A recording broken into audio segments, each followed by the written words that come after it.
কোটা সংস্কার আন্দোলন ঘিরে সংঘর্ষে এক হকারের মৃত্যুর ঘটনায় হওয়া হত্যা মামলায় সাবেক আইনমন্ত্রী আনিসুল হক এবং সাবেক প্রধানমন্ত্রী শেখ হাসিনার উপদেষ্টা সালমান এফ রহমানের 10 দিন করে রিমান্ড মঞ্জুর করেছেন আদালত।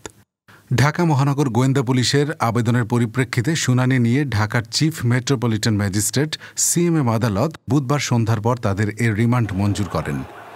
সাবেক আইনমন্ত্রী আনিসুল হক এবং সাবেক প্রধানমন্ত্রী শেখ হাসিনার বেসরকারি শিল্প ও বিনিয়োগ বিষয়ক উপদেষ্টা সালমান এফ রহমানকে কড়া নিরাপত্তায় বুধবার সন্ধ্যা 6:30টায় আদালতে হাজির করা হয়। এ সময় আনিসুল হক ও সালমান এফ রহমানের বিচার চেয়ে ঢাকার সিএমএম আদালত চত্বরে বিএনপিপন্থী আইনজীবীরা মিছিল করেন। আদালতে সেনা ও বিজিবি সদস্যরা অবস্থান নেন।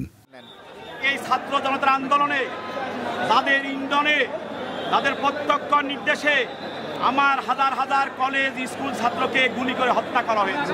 এই আসামিরা সেই নির্দেশদাতা, এই আসামিরা সেই নির্দেশের সহযোগিতা করেছে, এই আসামিরা হত্যার জন্য সহযোগিতা করেছে। আজকে যে মামলায় তাদেরকে আনা হয়েছে, এই মামলায় একজন কিশোরকে হত্যা করা হয়েছে। ওই কিশোরকে হত্যা করেছে তার পিতা বাদী হয়ে সুনির্দিষ্টভাবে এদের বিরুদ্ধে মামলা করেছে। 10 দিন রিমান্ড চেয়েছিল প্রসিকিউশন, 10 দিনের রিমান্ড মঞ্জুর। এখানে ঢাকা আইনজীবী সমিতির কোনো আইনজীবী এই খুনিদের পক্ষে আদালতে আসে না। বৈষম্য বিরোধী ছাত্র আন্দোলনের কর্মসূচি চলাকালে গত 16 জুলাই ঢাকা কলেজের সামনে সংঘর্ষে 2 জন নিহত হন। তাদের একজন ঢাকা কলেজের শিক্ষার্থী সবুজ আলী এবং অন্যজন হকার মোহাম্মদ শাহজাহান।